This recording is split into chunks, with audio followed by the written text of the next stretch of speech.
And welcome once again to Flashpoints. I'm Bob Orr. Joining me, as he always does, is Juan Zarate. He's our national security analyst. Juan, good to see you as always. Bob, great seeing you. So let's talk about where we are with ISIS. The airstrikes continue. It seems like they've been a little bit more muscular in certain spots, but it's still an unsettled game there. Absolutely, and it looks like ISIS is adapting a bit. In part, they're retreating in places where they were out in the open too much, where they've been hit hard by airstrikes.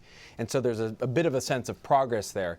The problem, though, in recent days, Bob, is that ISIS has grown more vicious with respect to the Sunni tribes in Al-Anbar, the province in the west of Iraq, where those tribes have resisted ISIS overtures and have tried to fight them.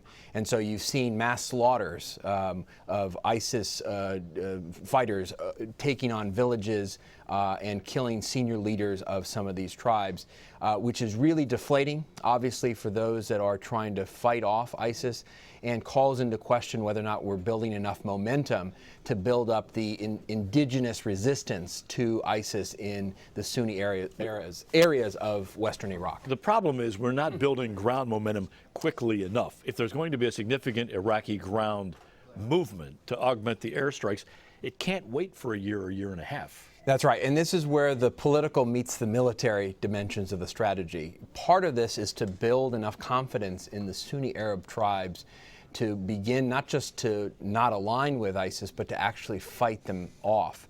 And part of that is the faith and confidence in the government in Baghdad, which has been Shia-led, seen as sectarian in its nature, and frankly has been seen as not living up to its word to back up some of these tribes as they fight ISIS. And so this is a real challenge, because you'll remember the push that we had with American troops, the surge that came, and the Al-Anbar awakening that also came along with it, was not the first time the tribes tried to fight off al-Qaeda in Iraq back in 2006, 2007. It was about the fifth time they attempted to do that. What it took was on-the-ground confidence, the help of U.S. troops, the enabling of Iraqi forces, and that led to not just the surge of U.S. troops, but the Al-Anbar awakening.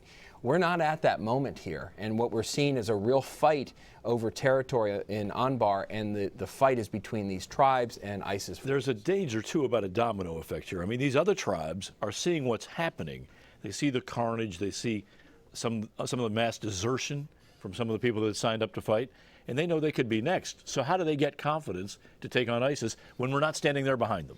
Well, that's the trick, and I'm not sure that that's happening now, and that's a real danger, because those that are either trying to stand up to ISIS or figuring out ways of working with the Iraqis or American forces to do that don't really know what that looks like, and they're either having to fight on their own, which you're seeing in some parts of Al-Anbar, tribes that have just decided they're not going to work with them, or they're surrendering, and by surrendering they're leaving themselves open to all of the viciousness and barbarity of this group. And it's a difficult environment.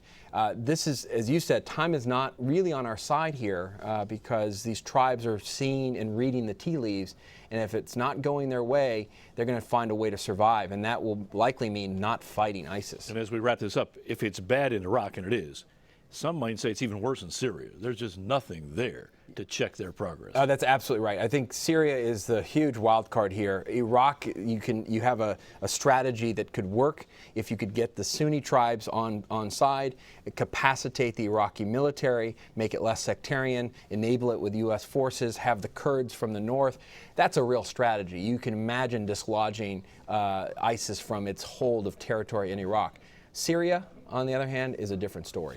Juan, we have to leave it there. Thanks as always. Thank you, Bob. And thanks to you for watching Flashpoints. I'm Bob Orr. We'll see you next time.